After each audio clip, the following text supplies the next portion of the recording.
Sibolga yang melakukan berada. Senang sekali kembali program 1 RRI Sibolga siang hari ini masih menemani Anda edisi Rabu 15 April tahun 2026. Dan pendengar bersama saya Joni Sihongli masih menyapa Anda tentunya dengan berbagai sesi acara. Seperti halnya di siang ini kita hadir pendengar untuk Sibolga siang ini pada pukul 10 waktu Indonesia Barat sampai dengan pukul 11 waktu Indonesia Barat dalam sebuah obrolan ataupun dialog interaktif berbicara tentang sosialisasi aplikasi pelaporan orang asing atau APOA dan tindak pidana perdagangan orang atau TPPO bersama Imigrasi Kelas 2 TPI Sibolga. Di Sibolga siang ini, pendengar tentu kita tidak sendirian, kita akan banyak ngobrol dengan bapak-bapak dari Imigrasi Kota Sibolga seperti halnya yang sudah ada bersama kita saat ini. Ada Bapak Manaur Pardede Eskom selaku pemelah keimigrasian yang sudah hadir bersama kita. Selamat siang Pak Manaur. Sehat ya Bapak? Oke, selain Pak Manaur juga ada Pak Visi Manaur SE selaku analis keimigrasian pertama yang juga sudah ada bersama kita di studio. Selamat siang Pak Visi. Selamat siang Joni, selamat siang juga untuk para pendengar. Baik, Pak Manaur dan Pak Visi apa kabar hari ini? Sehat. Pak Visi juga sehat ya? Agak ngantuk sih. Agak ngantuk Pak ya. Sebenarnya perjalanan tadi dari tempat awal sampai ke daerah Sibolga, kondisi cuaca seperti apa yang bisa Pak Visi jelaskan untuk hari ini Pak Visi? Kalau cuaca kita? Kalau cuaca sampai saat hari ini masih sama dengan sebelumnya ya. Apa itu Pak? Masih dominasi dengan cuaca yang mendung. Mendukung ya untuk situasi ngantuknya. Iya. Ngantuk sama nunduknya mendukung Pak ya? Sama. Baik. Pak Manaur, untuk obrolan kita hari ini kehadiran dari Imigrasi Sibolga, tujuan utamanya apa sebenarnya yang diharapkan untuk program kita hari ini Pak Manaur? Yang diharapkan itu untuk masalah tindak perdagangan orang itu masyarakat lebih paham situasi sekarang, apalagi teman-teman yang usianya masih potensial cari kerja itu banyak iming-iming yang tidak sesuai kenyataan di lapangan ketika ada yang menawarkan pekerjaan di luar negeri. Jadi harus lebih hati-hati, lebih banyak cari informasi, atau kalau misalkan ada waktu bisa kita mencari informasi tentang pekerjaan yang dijanjikan orang-orang agar lebih pasti tidak terjadi hal yang tidak diinginkan, karena sudah banyak sekali kasus. Bukan hanya di Duta lagi, di Sibolga sudah ada beberapa kasus, termasuk yang belakangan ini kan bulan Januari kemarin, kalau nggak salah ada kasus yang diangkat oleh Pak Wakil Ketua DPR, Pak Yamil, ada beberapa kasus tentang TPPO. Oke, baik. Mungkin akan lebih luas lagi kita obrolkan Pak Amal ya. Tapi sebelumnya ini kita sapa juga nih Pak Visi tentang keimigrasian di bidang pengawasan dan penindakan. Berarti ini ada kantor keimigrasian di Kota Sibolga ini Pak ya? Baik, kehadiran dari kantor imigrasi ini di tengah-tengah masyarakat sebenarnya berperan sebagai apa Pak? Apa yang bisa disampaikan Pak Visi? Oke, jadi Bang Joni, sebelum saya atau kami memaparkan tentang materi TPP dan aplikasi pelaporan orang asing, ada baiknya kami sampaikan dulu tentang pengertian keimigrasian dari segi undang-undang. Karena mungkin banyak pendengar kita yang masih belum paham sebenarnya apa arti imigrasi itu atau apa sebenarnya imigrasi itu. Mungkin selama ini pendengar masih memahami kalau imigrasi itu hanya sebatas dengan penerbitan paspor. Mungkin Bang Joni juga kurang paham seperti itu. Iya. Apakah seperti itu? Kalau kita baca dari Undang-Undang Nomor 11, Undang-Undang Nomor 6 Tahun 2011 tentang keimigrasian, Pasal 1, di atas 1, saya bacakan aja. Keimigrasian adalah hak ihwal lalu lintas orang yang masuk atau keluar wilayah Indonesia serta pengawasannya dalam rangka menjaga tegaknya kedaulatan negara. Dari pengertian ini bisa kita bagi dalam 3 frasa. Frasa pertama itu keimigrasian adalah hal ihwal lalu lintas orang yang masuk atau keluar wilayah Indonesia. Jadi kalau dari frasa pertama ini kita beranggapan bahwa imigrasi itu sendiri seperti security misalnya di bank yang akan memeriksa setiap orang yang akan masuk ke gedung tersebut. Mungkin ditanya tujuannya seperti apa, maksud kedatangannya apa, siapa yang akan dikunjungi gitu. Oke. Kemudian kita masuk ke dalam fase yang kedua, yaitu serta pengawasannya. Bentuk pengawasannya seperti apa, gitu kan? Jadi ketika orang asing, kita bicara konteks orang asing ya, karena materinya nanti adalah pelaporan orang asing. Oke. Ketika orang asing masuk ke dalam wilayah Indonesia, apa yang harus dilakukan oleh pejabat imigrasi? Nah, di pasal 13 Undang-Undang Nomor 6 disebutkan di sini. Inilah pengawasan pertama yang dilakukan oleh pejabat imigrasi ketika orang asing masuk ke wilayah Indonesia. Yang pertama itu adalah yang perlu dipastikan namanya tidak tercantum dalam daftar penangkalan. Kemudian tidak memiliki dokumen perjalanan yang sah dan berlaku. Kemudian memiliki dokumen keimigrasian yang palsu. Tidak memiliki visa kecuali dibebaskan dari kewajiban memiliki visa. Telah memberikan keterangan yang tidak benar dalam memperoleh visa. Kemudian menderita penyakit menular yang membahayakan kesehatan umum. Kemudian ada lagi terlibat kejahatan internasional dan tindak pidana transnasional yang terorganisasi. Kemudian yang terakhir termasuk dalam daftar pencarian orang untuk ditangkap dari suatu negara asing.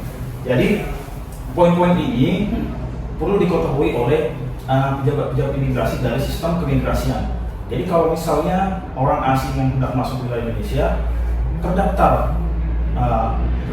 misalnya dia mendaftar penangkalan, orang itu tidak diperbolehkan untuk masuk ke wilayah Indonesia. Kemudian sebelum masuk ke ranahnya tempat pemeriksaan imigrasi di bandara atau di pelabuhan, orang asing ini sebelumnya harus clear dulu dari Kementerian Karantina. Ada Kementerian Karantina. Oh, jadi kalau misal Kementerian Kesehatan. Kementerian Kesehatan gitu. Jadi kalau misalnya orang asing ini diduga membawa penyakit yang berbahaya, itu tentunya akan sangat membahayakan situasi Indonesia itu sendiri. Negara yang didatangi, ya. Contoh situasi pada saat COVID-19 kemarin. Benar. Jadi kalau misalnya orang yang terpapar COVID-19 itu mungkin akan dikarantina dulu. Kalau Indonesia ya, kalau Indonesia. Tapi mungkin kalau misalnya dia orang asing itu harus dipulangkan. Ada juga kasus misalnya orang asing ini masuk dalam red notice atau dari Interpol. Seperti apa itu?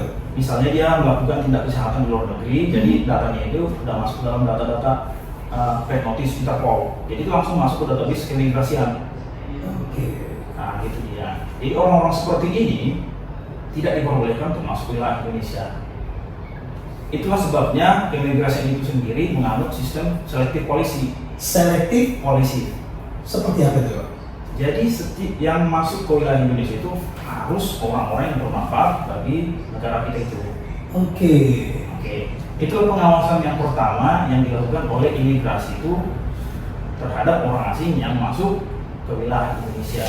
Tujuannya apa? Tujuannya tadi di fase yang ketiga, dalam rangka menjaga tegaknya kedaulatan negara. Jadi kita bayangkan kalau misalnya orang-orang asing membawa narkoba, sampai lolos dia ke wilayah kita, apa yang terjadi? Kemungkinan kan generasi-generasi muda kita kan terpapar narkoba, jadi bandar atau jadi korban juga kan, atau misalnya pelaku-pelaku banyak sekarang modus-modus pelaku kejahatan transnasional yang bisa merugikan negara kita sendiri atau masyarakat kita sendiri. Baik. Begitu, Bang Joni. Oke, baik Pak Visi. Kalau tadi mungkin kita sudah menyinggung tentang orang luar yang berkunjung ke negara kita, Indonesia. Jadi ada mungkin pengawasan baik itu dari karantina termasuk ke kesehatan tadi ya.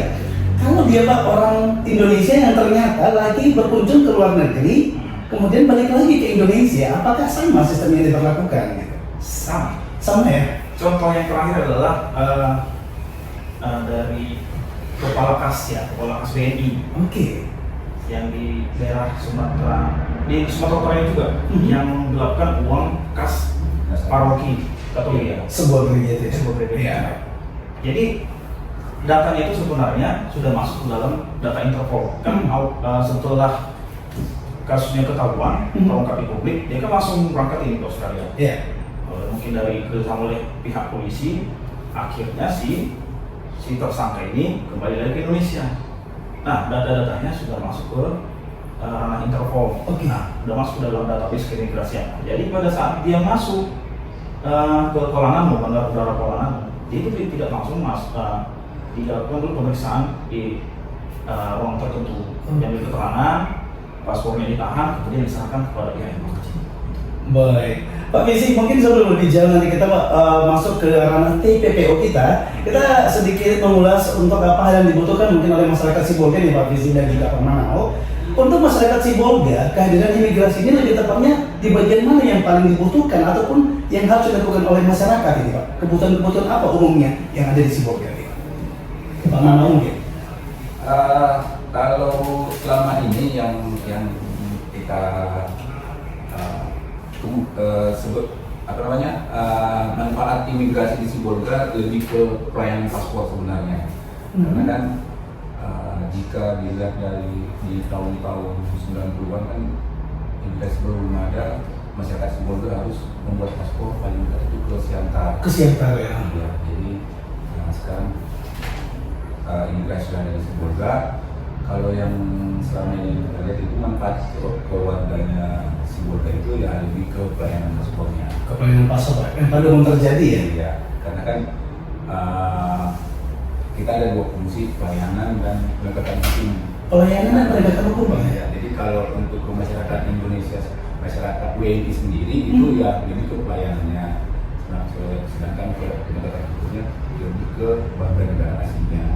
Oke, baik Pak. Kantor imigrasi Sibolga, kalau dikategorikan ini ada di domisilinya di Sibolga Pak ya? Kalau wilayah kerjanya, apakah sudah mencakup luar kota Sibolga mungkin dari Gunung Sitoli atau Siantar berkunjung kemana seperti itu Pak atau gimana? Kita sebelumnya ini wilayahnya sangat luas, ada 12 kabupaten kota, mulai dari Kepulauan Nias, Mandiri Natal, sampai ke Toraja Tengah. Oke. Tapi karena belakangan sudah ada beberapa berdiri sendiri atau imigrasi seperti di Kepulauan Nias, di Mandailing Natal dan juga Tapanuli Selatan. Oke. Saat ini kita hanya punya 3 wilayah kerja, Tapanuli Tengah, Sibolga, dan juga Padang Lawas Utara. Padang Lawas Utara. Oke. Baik. Pak Manao dan juga Pak Visi, tadi kita sudah ngobrol sepintas tentang kantor imigrasi kelas 2 TPI Sibolga Bapak. Tapi selanjutnya kita akan banyak berbicara tentang TPPO ataupun mungkin TPPM nih Pak ya. Ada juga perbedaan TPPO dan TPPM ini masih sudah ada nih Pak ya. Oke, nanti kita akan bahas lebih jauh nih Pak ya, tapi kita dengarkan dulu yang berikut apa ya. Baik, pendengar dimanapun Anda berada, kita akan kembali setelah pesan-pesan yang berikut. Pendengar program 1 di studio masih bersama kita penelaah keimigrasian dan juga analis keimigrasian pertama Bapak Manao Pardede dan juga Pak Visi Manao. Dan kita masih ngobrol banyak seputar sosialisasi aplikasi pelaporan orang asing atau APOA atau akrab disapa APOA dan juga tindak pidana perdagangan orang atau TPPO bersama imigrasi kelas 2 TPI Sibolga.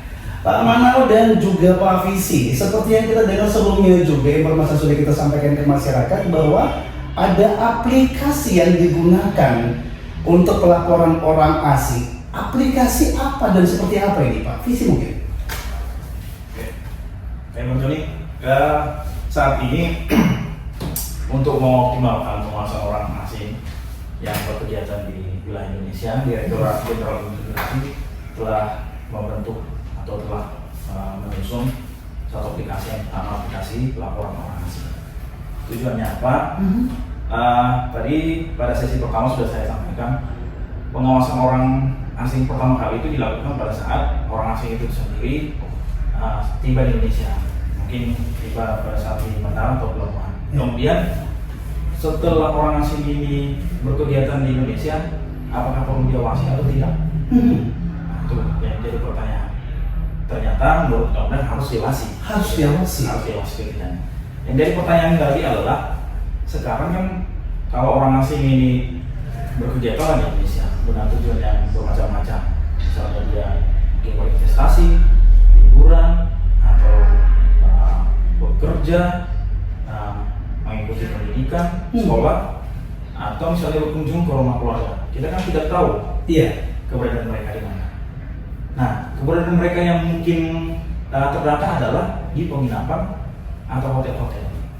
Iya. Nah, jadi fungsi Aqua ini sebenarnya supaya pemilik hotel atau penginapan ini dapat melaporkan keberadaan mereka, keberadaan orang asing ini sendiri kepada pihak imigrasi melalui aplikasi pelaporan orang asing ini. Oke. Artinya aplikasi ini sebenarnya dimiliki sebaiknya siapa, Pak? Apakah masyarakat umum atau mungkin pengguna jasa hotel atau siapa ini sebenarnya yang mungkin disarankan menggunakan aplikasi APOA ini, Pak? Kalau pengguna Aqua ini sebenarnya lebih menyasar ke pemilik penginapan atau hotel. Karena kan yang konsentrasi keberadaan orang asing kan mereka lebih banyak tinggal di penginapan atau hotel. Nah, dalam bulan ini kami sudah melaksanakan sosialisasi langsung ke hotel-hotel atau penginapan yang berada di Tapanuli Tengah atau Sibolga atau yang Pernah Sekarang juga. Sebelumnya pada tahun 2025 kita juga sudah melakukan hal yang sama. Cuman karena dirasa belum optimal atau mungkin ada yang terlewat dari penginapan hotel ini yang belum terregistrasi. Tahun berapa tadi, Pak? Tahun 2025. 2025. Oh iya. Artinya 2025 apa ini sudah ada, Pak? Sebenarnya sudah ada. Oke. Cuman meskipun sudah kita lakukan sosialisasi dan melakukan registrasi terhadap pemilik hotel atau penginapan ini, perlu ditingkatkan lagi dalam hal penggunaannya. Oke. Karena sebenarnya kan penginapan-penginapan yang ada di wilayah kerja kami kemungkinan ada yang belum tercover dan belum kami lakukan pendaftaran seperti itu. Oke. Ya, ini kan aplikasi, Pak, ya. Aplikasi yang mungkin bisa diakses dari smartphone seperti itu, Pak Fiza, ya. Pak, ini aplikasi ketika digunakan, laporan apa saja yang bisa dilakukan oleh si pengguna aplikasi dan pihak mana yang menanggapi atau langsung ditanggapi atau seperti apa sistem kerja pelaporan ini, Pak? Oke. Saya jelaskan untuk aplikasi pelaporan orang asing ini atau APOA dapat diakses dari mobile phone atau dari komputer melalui apoa.imigrasi.co.id. Udah website gitu, Pak, ya? Oke. Jadi sebelum melakukan pelaporan orang asing, si pemilik hotel harus melakukan registrasi dulu. Ada registrasi, Pak, ya? Harus ada akun tersendiri supaya nantinya dapat melaporkan keberadaan orang asing itu. Nah, kalau misalnya pada hari tertentu orang asing ini menginap di tempat penginapan mereka, yang perlu disampaikan ke kami adalah foto paspor dan kalau misalnya ada visanya silakan dilampirkan di aplikasi itu. Kemudian yang perlu diperhatikan lagi adalah tanggal berapa dia masuk, kemudian tanggal berapa dia keluar. Nah, tadi pertanyaan Bapak ini kan siapa kira-kira yang menanggapi? Iya. Apakah semua laporan ini harus ditanggapi atau tidak? Itu dia, Pak. Nah, jadi dari semua data-data orang asing yang masuk ke aplikasi pelaporan orang asing ini tidak semua kita tanggapi. Mungkin kalau misalnya kita lihat dulu durasinya atau kita lihat dulu intensitasnya, dia itu sudah berapa kali datang ke Indonesia gitu. Kalau misalnya sering-sering datang ke Indonesia, mungkin patut dicurigai. Sebenarnya itu kegiatannya apa gitu. Tapi kalau misalnya hanya intensitasnya hanya 1 kali dalam 2 tahun, 3 tahun, kan kita bisa lihat dari perlintasannya, sistem keimigrasinya. Itu mungkin hanya untuk berlibur. Karena kan kalau misalnya di daerah Sibolga ini kan sebenarnya kemungkinan hanya untuk transit menuju ke Nias atau Pulau yang ada di Aceh. Kawasan lintas, Pak, ya? Nah, jadi tidak semua data-data orang asing yang masuk ke Aqua itu kita tidak lanjuti. Tergantung situasinya. Jadi kita telah dulu. Oke. Baik, Pak Fiza, ketika ada orang asing sedang bertamu ke hotel kita, kemudian tunjukkan paspor semua kelengkapan, Bapak. Kita langsung upload ke aplikasi ya atau website tadi, Pak, ya. Yang diupload ini atau saat kita mengupload, haruskah semua turis asing atau hanya yang mencurigakan saja atau siapapun orang asingnya? Seperti apa, Pak? Yang namanya orang asing kan pemilik hotel kan tidak mengetahui siapa yang dicurigai. Iya, benar. Nah, jadi kalau misalnya mereka dicurigai gitu kan, orang asing ini juga kan merasa nggak nyaman. Nggak nyaman, itu dia. Usahakan aja supaya orang asing ini kan dia tetap merasa lebih rileks pada saat diminta paspor itu, karena ada juga orang asing yang menolak permintaan supaya paspor itu diambil fotonya gitu. Benar. Itu dia. Jadi tanpa terkecuali sebenarnya. Jadi setiap orang yang menginap yang ada di hotel itu, atau penginapan itu wajib dia harus menyerahkan paspor, dan itu harus dilaporkan melalui aplikasi pelaporan orang asing. Nah, kalau misalnya si pemilik hotel tidak melaksanakan kewajibannya, ada unsur pidananya. Oh iya Pak ya? Nah, di pasal 16 di pasal 72 Undang-Undang Keimigrasian ada disebutkan di situ, denda maksimal 25 juta. Nah, kalau misalnya ini kan kita sudah melakukan pendataan, berarti hotel kita sudah melakukan sosialisasi juga. Nah, kalau misalnya mereka masih menganggap itu ya angin lalu, ya sanksinya ada. Kalau misalnya kita temukan ada orang asing di situ dan orang asing itu berbayar pula, mohon maaf, kita akan memberikan tindakan yang terukur kepada pemilik hotel. Bukan maksud memberatkan penginapannya Pak ya, tapi kita menjaga keamanan dari negara kita gitu. Dan kalau melihat dari hotelnya Bapak, tentu kan ada kelas-kelas tertentu ya Pak ya. Ada penginapan, ada losmen. Apakah dari semua yang berhubungan tentang menginap mungkin dikatakan diwajibkan atau diharuskan tergantung dari definisi Pak Tice nanti, apakah masing-masing itu semua menggunakan itu Pak? Mungkin kita sebut dulu mungkin penginapan kelas melati yang mungkin hanya dibanderol di bawah 100.000 seperti itu, apakah juga menggunakan aplikasi ini? Pertanyaan cukup menarik. Untuk kelas-kelas penginapan ini tidak ada juga pengecualiannya. Intinya kita sampaikan sosialisasi dulu. Kita kan nggak tahu kalau misalnya orang asing ini budgetnya hanya sangat minim gitu. Jadi kemungkinan dia akan memilih hotel atau penginapan yang kelasnya ke bawah. Jadi tanpa terkecuali gitu. Mau yang dia kelas pelatih sampai hotel bintang 5, berarti kita lakukan sosialisasi dan pendaftaran. Ya kalau misalnya pun tidak ada orang asing, tidak masalah juga kan. Baik, kita bergeser sedikit Bapak dari aplikasi ke pelaporan orang asing ini Bapak. Itu kan dari hotel. Andainya di masyarakat yang melihat, bolehkah masyarakat bekerja sama untuk melakukan pelaporan? Mungkin bersebelahan dengan aplikasi, mungkin Pak ini boleh ada penjelasan yang bisa disampaikan? Sangat boleh. Sangat boleh. Seperti apa? Apakah dengan aplikasi juga? Kalau masyarakat kan nggak mungkin juga kita. Nah itu dia. Lakukan sosialisasi foto kepala gitu. Itu sangat tidak masuk akal itu. Kalau misalnya ada situasi seperti itu, boleh disampaikan secara berjenjang.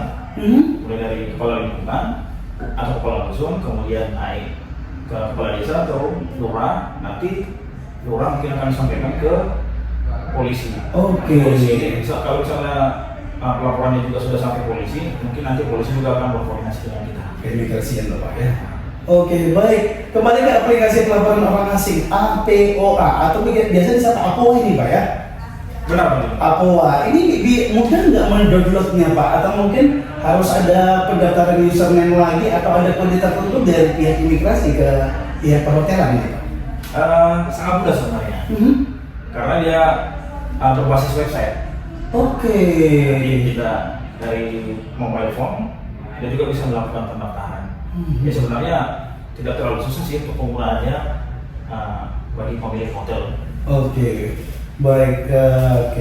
Dan kalau kembali kita berbicara aplikasi Bapak, tidak bisa kita pungkiri ada beberapa aplikasi yang terkadang digunakan itu lemot atau error. Ini seperti apa lagi aplikasi apa ini Pak? Seandainya dia lemot atau error, apa tindakan yang boleh dilakukan oleh pelapor? Benar Pak. Namanya aplikasi ada aja nanti saat tertentu dia error gitu kan. Jadi antisipasi yang sudah kita lakukan, kita kan sudah melakukan penataan sosialisasi pada pemilik hotel. Jadi kita membentuk wadah grup WhatsApp.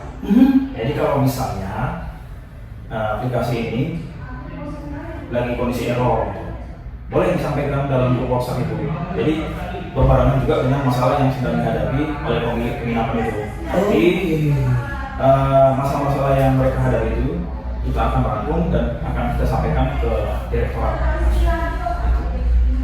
Jadi sebenarnya mohon maaf nih, Bang Joni, tidak ada alasan sebenarnya bagi pemilik penginapan atau hotel tidak melaporkan keberadaan orang asing. Kalau misalnya bermasalah di apanya, ya silakan boleh ada WA.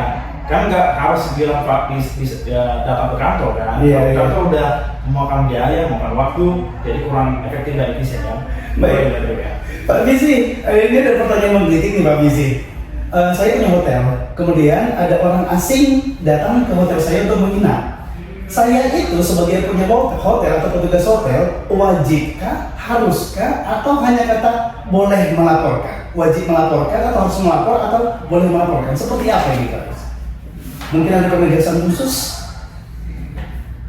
Oke, pertanyaan tadi, bolehkah, wajibkah, Atau harus? mohon maaf, tapi kalau misalnya secara undang-undang, Iya. kalau bicara secara undang-undang, Iya. secara peraturan, diwajibkan Setiap hotel? setiap hotel. Oke. Tapi terkecuali kalau misalnya mereka belum mengetahui, Iya, iya. ini, ya apa boleh buat kan? Makanya tugas kita sekarang adalah tugas dan tujuan kedatangan kami di sini adalah untuk melakukan sosialisasi kepada mereka, kepada pengendara yang memiliki penginapan hotel. Oke, untuk Sibolga sendiri, Sibolga Tapanuli itu nggak mungkin ini Pak, untuk aplikasi ini sudah tersebar meratakah atau masih ada beberapa hotel yang perlu lagi dikunjungi mungkin Pak? Untuk hotel yang ada di Sibolga dan Aptek masih perlu. Kalau tidak salah ya, hitungan kami itu masih sekitar 70% ya, sudah kita data. Nanti sudah akan kita lakukan pendataan lagi kepada para hotel yang perlu. Dan sejauh ini dari sosialisasi yang dilakukan, feedback yang diberlakukan dari pihak hotel ke pihak imigrasi, apakah aplikasinya dioperasikan dengan baikkah atau seperti apa oleh mereka ini Pak? Sejauh ini mereka cukup aktif ya untuk menggunakan aqua ini, atau termasuk laporan lah. Kalau Iya, misalnya iya. ada error gitu, mereka akan melaporkan melalui WhatsApp itu. Mereka cukup proaktif loh untuk melakukan laporan. Berarti antara imigrasi dengan pihak penginapan atau perhotelan antara di kota Sibolga ini harus ada sinergi Pak ya? Benar. Oke. Tujuannya tadi untuk menjaga kedaulatan negara ya. Iya, baik. Jadi kita sama-sama bersinergi menjaga keamanan negara kita. Baik, Pak Visi, sebelum nanti saya beralih ke Pak Manau, juga tadi terkait ada hal yang disampaikan Pak Manau tadi tentang perdagangan orang yang juga pernah menjadi topik bahasan untuk masyarakat Sibolga. Pak Visi, dari aplikasi ini hal apa, pesan apa yang bisa disampaikan kepada masyarakat sebelum kita beralih ke topik berbeda lagi Pak? Apa yang bisa disampaikan Pak? Oke, kepada pendengar kami, tadi sudah kita berbincang-bincang terkait dengan kewajiban pelaporan orang di sini. Jadi kami sangat berharap kepada pemilik hotel atau penginapan, laporkanlah keberadaan mereka kepada pihak migrasi. Kalau misalnya belum mengetahui sistem pelaporan orang asing, boleh melaporkan melalui nomor layanan kami. Gampang kok untuk mencari nomor layanan kami itu di website, melalui media sosial, itu langsung ada nanti tertera nomor layanan kita, boleh di situ. Kalau misalnya nanti terlapor melalui nomor pelayanan, berarti mereka belum paham tentang apa kan? Iya. Jadi kita akan datang ke mereka supaya kita melakukan sosialisasi. Membantu dari Pak ya? Dan pihak imigrasi sebenarnya kan Pak ya? Benar. Nggak akan lelah Pak ya? Benar. Jadi itu tujuannya yang supaya kita bersama-sama menjaga inilah. Benar. Kondisipan di daerah kita masing-masing. Bahwa kekondisian itu bukan hanya tugas imigrasi, tapi juga masyarakat bersama Bapak ya. Pak, baik, terima kasih Pak Visi Manalo. Dari aplikasi mungkin kita beralih sedikit ke Pak Manawar. Pak Manawar, tadi kita sudah ngobrol sepintas di awal tadi Pak Manawar tentang perdagangan orang yang pernah menjadi topik perbincangan juga, sebab ada masyarakat Sibolga yang sepertinya dalam tanda kutip pernah menjadi korban Pak. Atau seperti apa yang terjadi untuk daerah Sibolga sendiri? Memang adakah perdagangan orang yang terjadi dari warga Sibolga? Seperti apa Pak Manawar yang pernah mendengar ini? Dari kasus yang kita lihat ya pasti ada, seperti yang pernah diangkat oleh Pak Wakil Ketua DPR kemarin kan.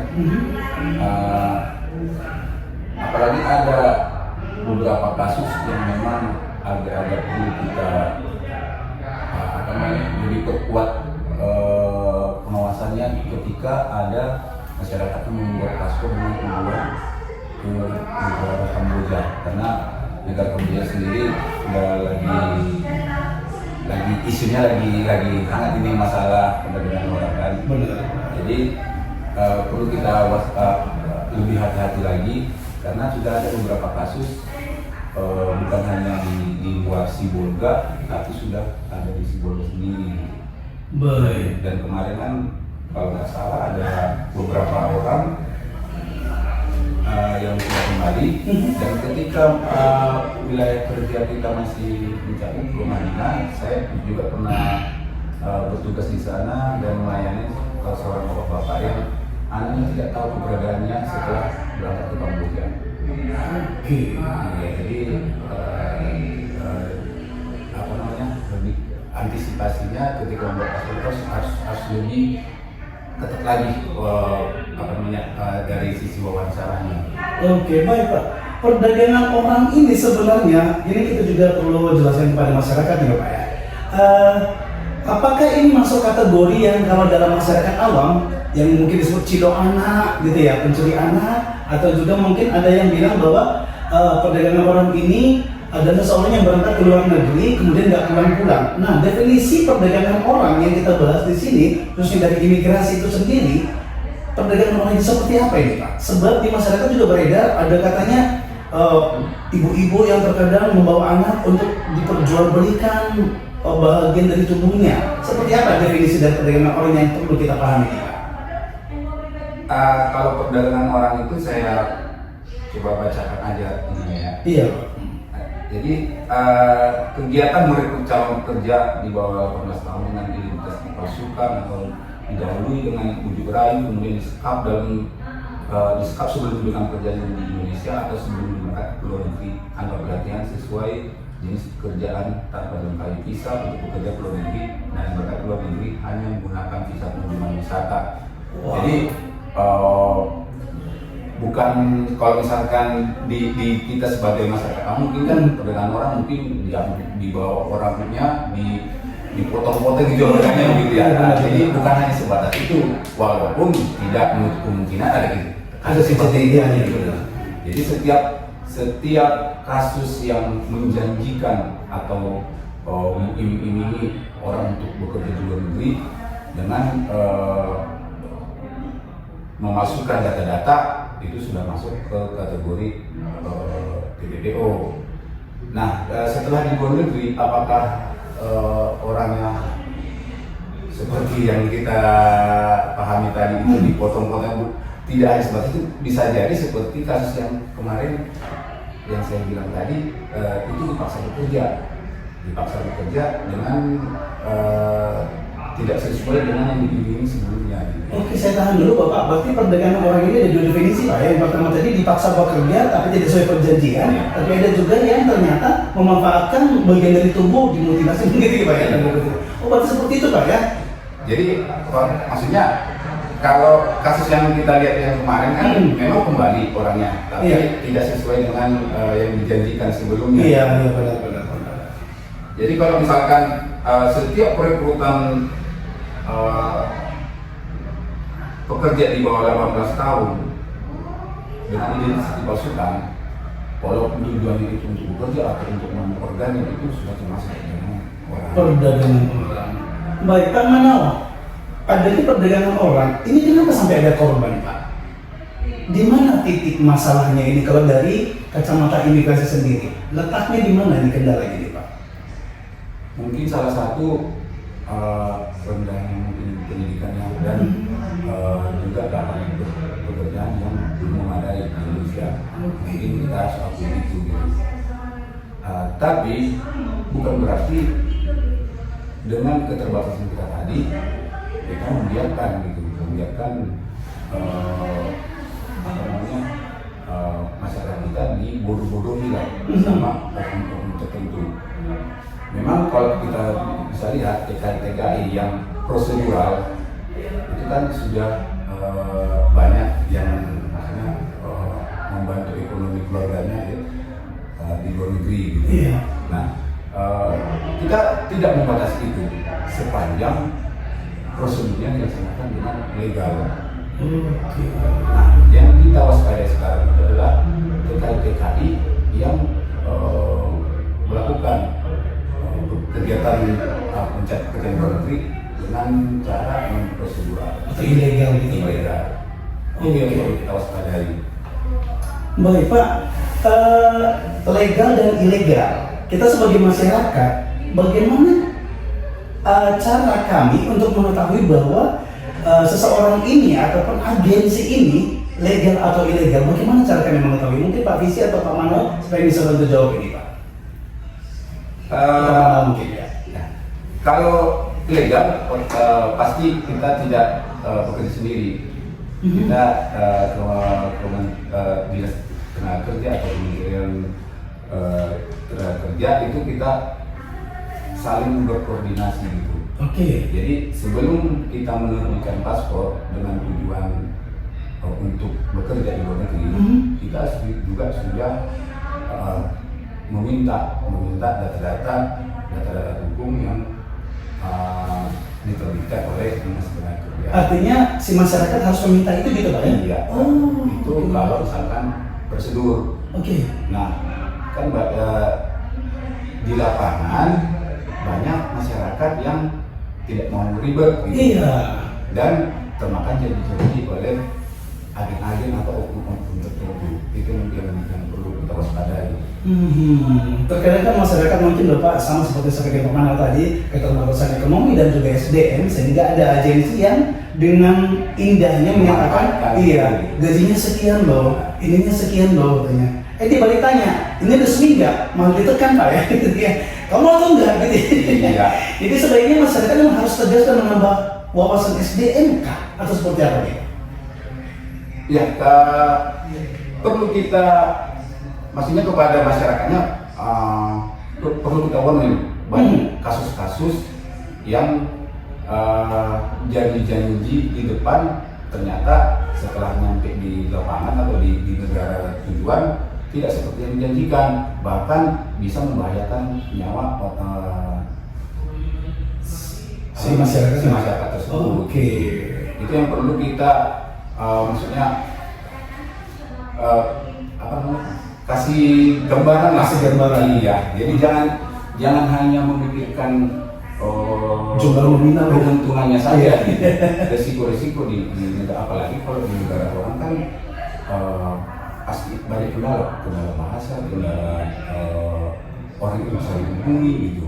Jadi perlu diwaspadai sebelum mengambil tindakan tersebut. Oke, baik Pak Mano dan juga Pak Visi. Biasanya yang terjadi Bapak ketika seseorang itu misalnya dia sudah berangkat dari Indonesia ke luar negeri, ternyata sampai di sana kita sebut dulu ternyata perdagangan orang Bapak. Yang sering menjadi temuan kendala mereka ataupun tertipunya mereka di bagian surat-surat, di bagian mananya Pak yang bisa disebut ilegal?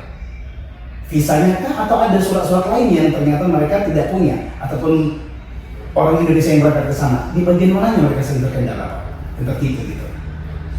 Dari awal sudah tertipu kalau misalkan tujuannya apa namanya, kalau prosesnya non prosedural, karena ketika membuat paspor dengan tujuan bekerja, kita sudah harus melampirkan, si masyarakat tersebut sudah harus melampirkan berkas data dukung yang dikeluarkan oleh dinas tenaga kerja tadi. Oke. Nah, dari awal, tapi tidak menutup kemungkinan kan ketika membuat paspor tujuannya memang mungkin wisata atau berobat atau berbagai Itu dia.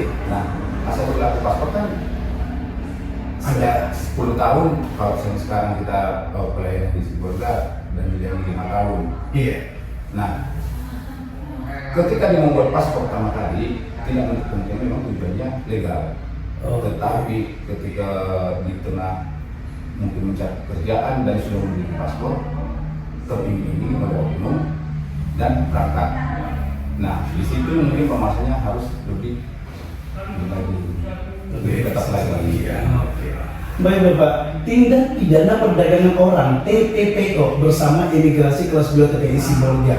Peran dari imigrasi Bapak ataupun mungkin tugas atau tanggung jawab dari peran imigrasi sendiri untuk situasi pidana perdagangan orang ini saat ini apa Pak? Yang sedang akan dilakukan oleh imigrasi sendiri untuk adanya tindak pidana perdagangan orang ini, hal apa yang dipersiapkan oleh pihak imigrasi ini Pak? Baik. Nah, dari Direktorat Jenderal Imigrasi sendiri sudah menyiapkan program terkait dengan penanganan atau penanggulangan atau pencegahan tindak perdagangan orang atau tindak perdagangan manusia ini. Bahkan dari Menteri Imigrasi dan Pemasyarakatan, yakni Bapak Agus Andriantono, sudah mencanangkan 13 program akselerasi, yang salah satunya adalah pencegahan tindak pidana perdagangan orang dan tindak pidana penyelundupan manusia. Jadi ini memang jadi satu perhatian bagi kita, terutama bagi kita petugas imigrasi, supaya lebih memperhatikan lagi atau lebih ketat lagi dalam melakukan wawancara atau dalam melakukan penelitian paspor. Kemudian, apakah cukup hanya dari proses wawancara? Iya. Dari Direktorat Jenderal Imigrasi sendiri sudah menyiapkan program yang namanya Desa Binaan Imigrasi. Desa Binaan Imigrasi. Ya, Desa Binaan Imigrasi. Di wilayah kerja kami sendiri sudah terbentuk 4 wilayah Desa Binaan Imigrasi. Yang pertama itu ada di Tapten sudah ada 2, kemudian di Padang Lawas Utara ada 2 juga. Nah, dengan terbentuknya Desa Binaan Imigrasi ini, kami sangat berharap kepada aparat desa atau aparat kelurahan itu, begitu ada masyarakat yang ingin bekerja ke luar negeri, boleh disampaikan ke kita apakah sesuai prosedur atau tidak. Kalau terkait dengan nanti pertanyaan-pertanyaan informasi, kita sangat terbuka dengan mereka. Jadi kita juga akan membentuk wawasan lah kepada mereka itu, supaya jangan seperti yang disampaikan oleh Pak tadi, supaya jangan trading ini dengan janji-janji manis itu boleh ya. Itu dia.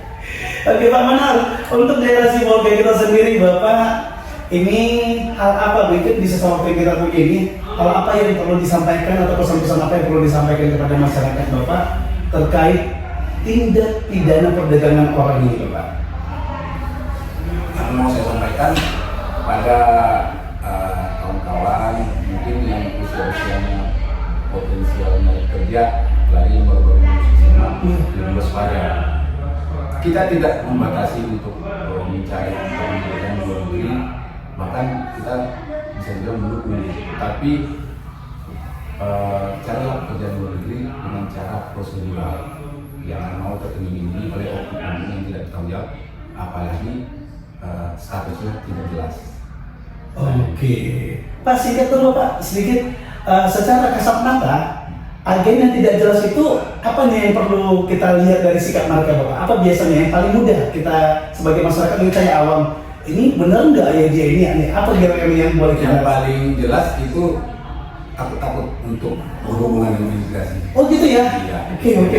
Ilmu ini. Kalau diajak ke imigrasi kayak Iya. ada keraguan dia Pak ya? Iya. Oke. Baik, terima kasih Pak Benar. Dari Pak Visi sendiri, Pak Visi terkait mungkin aplikasi dan juga TPPO ini, pesan-pesan apa lagi yang bisa disampaikan ke masyarakat ini Pak? Nah, intinya kalau dari kami sebagai petugas imigrasi, sampaikanlah informasi yang benar kepada kami pada saat proses wawancara. Intinya kami tidak mempersulit masyarakat, kami hanya ingin memastikan tujuannya itu sudah benar atau tidak. Jadi kami pun juga perlu membentengi diri kami sendiri. Jangan nanti begitu ada masalah dengan si masyarakat ini, kami juga ingin kejar-kejar, kan jadi bangga nih. Lupa. Padahal yang berbuat kan bukan kita. Setelah diserahkan paspor kan juga berbuat kan ya mereka ini gitu. Jadi kita tidak sama seperti yang disampaikan oleh Bang Maulana tadi, tidak ada salahnya orang bekerja di luar negeri. Justru kita sangat mendukung. Tapi bekerja di luar negeri itu tentunya harus ada prosedurnya juga kan. Mungkin dari agensi yang sudah terdaftar di Kementerian Tenaga dan tentunya harus melampirkan juga rekomendasi dari Badan Perlindungan Pekerja Migran Indonesia. Nah itu yang benar. Jadi kalau misalnya ada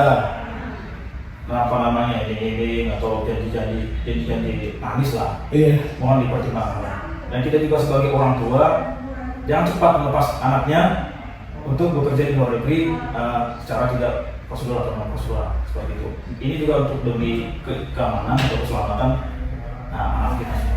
Iya, tahan diri Bapak ya. Jangan langsung mendengar nominal itu, oh anakku bakal berangkat ke Malaysia, dengan bangga menceritakan ataupun ke negara manapun gitu Pak ya. Ternyata ada hal yang perlu difilter lagi Bapak ya. Baik, kalau begitu pendengar, tidak terasa kebersamaan kita di sini sudah sampai di penghujung waktu tentunya. Kita telah ngobrol tadi dengan penelaah keimigrasian Bapak Manaor Pak Dede Eskom dan juga analis keimigrasian pertama Bapak Pici Manalu SE. Terima kasih Pak Manaor, terima kasih juga Pak Pici. Terima kasih Pak Joni. Oke, dan akhir kata pendengar, mudah-mudahan obrolan kita hari ini memberi manfaat dan yang terbaik untuk Anda. Selalu ikuti program Satu Era di Sibolga dan ikuti setiap anjuran-anjuran dari pemerintah termasuk dari keimigrasian tadi. Saya Joni Siombi, berikut Pak Manaor dan juga Pak Pici Manalu menyampaikan selamat siang untuk semuanya. Sampai jumpa dan horas. Horas.